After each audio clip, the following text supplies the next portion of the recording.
Hello আপুরা, welcome to memes kitchen. আজকে আমি আপনাদের তৈরি করে দেখাবো ভেজিটেবল রোল বা সবজির রোল। পুরো ভিডিওটি ফলো করলে আশা করি আপনারাও এইভাবে বাসায় রোল তৈরি করতে পারবেন। আশা করি ভিডিওটি আপনাদের ভালো লাগবে। তো প্রথমেই আমি একটা প্যানে 2 টেবিল চামচ তেল দিয়ে দিচ্ছি। তারপর দিয়ে দিচ্ছি 2 টেবিল চামচ পেঁয়াজ কুচি। পেঁয়াজগুলো ভাজা হয়ে গেলে দিয়ে দিব হাফ কাপ গাজর কুচি। তারপর দিয়ে দিচ্ছি হাফ কাপ ফুলকপি। এখানে আমি ফুলকপি ছোট ছোট করে কেটে নিয়েছি। তারপর নিয়ে নিচ্ছি হাফ কাপ বাঁধাকপি কুচি। তারপর দিয়ে দিচ্ছি 2টো মরিচ কুচি আর দিয়ে দিচ্ছি হাফ কাপ মটর। এখন আমি সবগুলো সবজি একসাথে মিশিয়ে নিচ্ছি। আসলে এখানে সবজি আপনাদের পছন্দ অনুযায়ী দিয়ে আপনারা বানাতে পারবেন। আমি যে সবজিগুলো দিয়েছি সেটা দিয়েই বানাতে হবে এমন কোনো কথা নেই। আপনারা আপনাদের পছন্দ অনুযায়ী, টেস্ট অনুযায়ী সবজি দিয়ে তৈরি করতে পারবেন। আপনারা ইচ্ছা করলে এখানে চিকেন অ্যাড করতে পারেন। যেহেতু আমি ভেজিটেবল রোল বানাচ্ছি তাই আমি আজকে চিকেন অ্যাড করছি না। এখন দিয়ে দিচ্ছি পরিমাণ মতো লবণ। তারপর আমি আবারও ভালোভাবে মিক্স করে নিব। সবজিগুলো ভালোভাবে মিশিয়ে একসাথে ভেজে নিতে হবে। তারপর ভেজিটেবলগুলো আমি একটা ঢাকনা দিয়ে ঢেকে দিচ্ছি। 3 থেকে 4 মিনিট ঢেকে রাখার পর আমি দিয়ে দিচ্ছি 1 টেবিল চামচ সয়া সস আর হাফ কাপ টমেটো। আপুরা, এখানে আমি কোনো মশলা ব্যবহার করিনি, শুধু সবজি ব্যবহার করেছি, তাই এটা খেতে অনেক স্বাস্থ্যকর হবে। সবজিগুলো প্রায় হয়ে গেছে। এখন আমি একটা বাটিতে নামিয়ে নিচ্ছি। তারপরে আমি দিয়ে দিচ্ছি 2 টেবিল চামচ ধনেপাতা কুচি আর দিয়ে দিচ্ছি 1 টেবিল চামচ টমেটো সস। তারপর আমি সবগুলো একসাথে এখন মিশিয়ে নিব। ভালোভাবে মিক্স করা হয়ে গেলে এটা রোল তৈরি করার জন্য রেডি হয়ে যাবে। সবজিটা তৈরি হয়ে গেলে এখন আমি একটা ব্যাটার তৈরি করে নিব। ব্যাটার তৈরি করার জন্য এখন আমি এখানে নিয়ে নিচ্ছি 1 কাপ ময়দা। তারপর নিয়ে নিচ্ছি 1 টিস্পুন গোলমরিচের গুঁড়ো। তারপর দিয়ে দিচ্ছি পরিমাণ মতো লবণ। ব্যাটারটা তৈরি করার জন্য এখন আমি পরিমাণ মতো দিয়ে দিব পানি। আপনারা অল্প অল্প পরিমাণে পানি দিয়ে ব্যাটারটাকে মিক্স করে নেবেন, একেবারে বেশি পরিমাণে পানি দিবেন না। আর এখানে আপনারা ময়দার পরিবর্তে আটাও ব্যবহার করতে পারেন। দেখতেই পাচ্ছেন আমি অল্প অল্প করে পানি দিয়ে ব্যাটারটাকে গুলিয়ে নিচ্ছি। একবার একটু মিশ্রণ হয়ে গেলে তারপরে আমি আবার পানি অ্যাড করব।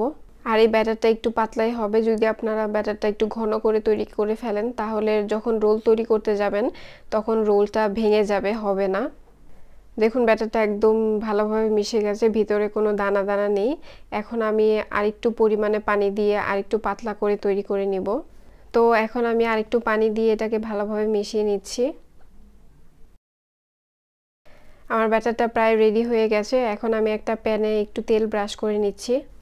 ব্রাশ করা হয়ে গেলে যে ব্যাটারটা আমি তৈরি করে রেখেছিলাম সেটা আমি প্যানে দিয়ে দেব একটু। তারপরে আমি প্যানটা একটু নেড়ে ব্যাটারটা একটু ছড়িয়ে দিচ্ছি। আর এই সময় চুলার জালটা অবশ্যই লো আঁচে রাখতে হবে। আর এভাবে 2 মিনিটের মতো রাখার পর দেখবেন এটার কালার চেঞ্জ হয়ে যাচ্ছে। আর এটা যখন পুরোপুরি হয়ে যাবে আপনারা দেখলেই বুঝতে পারবেন এটা পুরোপুরি হয়ে গেছে। আর হাতের সাহায্যে আপনারা এটা সহজেই নাড়াতে পারবেন। রোল তৈরি করার জন্য রুটিটা এখন হয়ে গেছে, এটা আমি এখন উঠিয়ে ফেলবো। এখন এই রুটিটায় আমি যে আগে সবজির ফিলিংটা তৈরি করে রেখেছিলাম সেটা আমি এক সাইডে এটা অল্প পরিমাণে দিয়ে দিচ্ছি। ভিতরে ফিলিংটা বেশি পরিমাণে দেওয়া যাবে না, বেশি দিতে গেলে দেখা যাবে যে যখন রোলটা তৈরি করতে যাবেন তখন ভেঙে যাবে।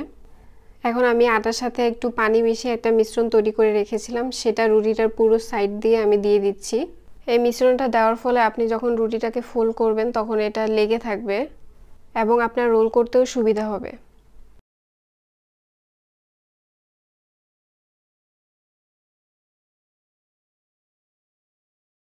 এই আটার মিশ্রণটা দেওয়া হয়ে গেলে এখন আমি রোলটা তৈরি করে নেব। এটা আপনারা খুবই মনোযোগ সহকারে দেখবেন আমি কিভাবে ফোল্ড করে নিচ্ছি।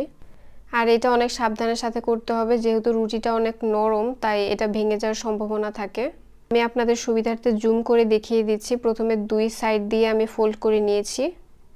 দেখুন আটার মিশ্রণটা দেওয়ার ফলে আমি যখন ফোল্ড করেছি তখন 2 সাইড দিয়ে অনেক সহজেই লেগে গিয়েছে।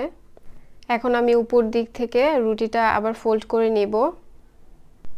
আর এই ফোল্ড করার সময় যদি আপনাদের রুটিটা বেশি মোটা হয় তাহলে কিন্তু এটা ভেঙে যাওয়ার সম্ভাবনা থাকে, তাই রুটিটা সাবধানে তৈরি করতে হবে।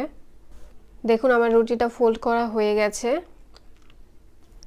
আর আমি অপর পাশও দেখিয়ে দিচ্ছি। আটার মিশ্রণটা দেওয়ার কারণে দেখেন এটা সহজেই লেগে গেছে। এখন আমি রোলটাকে একটা ডিমের মধ্যে ভালোভাবে মিশিয়ে নিচ্ছি। ডিমটা আমি শুধু লবণ দিয়ে একটু ফেটে নিয়েছি, তারপরে এটাকে আমি ব্রেড ক্রামে ভালোভাবে কোট করে নিব। ব্রেড ক্রামে ভালোভাবে কোট করে নিতে হলে অবশ্যই আপনারা প্রথমে ডিমের মধ্যে ভালোভাবে এটাকে মিশিয়ে নেবেন, তারপর এটাকে ভালোভাবে কোট করে নেবেন। এটা কোট করতে হলে অবশ্যই আপনাদের শুকনো হাতে কোট করতে হবে, হাতে কোনো প্রকার কোনো কিছু ডিমের অংশ কিংবা পানি লেগে থাকলে হবে না। আর কোট করা হয়ে গেলে এরপরে আপনারা 1 সপ্তাহের জন্য এটাকে ডিপ ফ্রিজে রেখে সংরক্ষণও করতে পারেন। যখন খাবেন তখন শুধু ফ্রিজ থেকে নেমে তেলে ভেজে নিলেই হবে। তো এখন যেহেতু আমি সংরক্ষণ করছি না, তাই আমি এগুলো ভেজে নিচ্ছি। তো এটা আমি ভালোভাবে ব্রাউন কালার করে ভেজে নিচ্ছি। তো ভেজে নেওয়ার পর পুরা তৈরি হয়ে গেল মজাদার ভেজিটেবল রোল। এটা খেতে সত্যিই খুবই মজা হয়েছে, আপনারা বাসায় অবশ্যই তৈরি করে দেখবেন। বিকালের নাস্তায় অথবা বাচ্চাদের টিফিন আপনারা এটা তৈরি করে দিতে পারবেন। আর আপনাদের বোঝার জন্য আমি রোলটা কেটেও দেখিয়ে দিচ্ছি যে ভেতরের অংশটা কি সুন্দর হয়েছে। আজকে এখানেই শেষ করছি। আল্লাহ হাফেজ।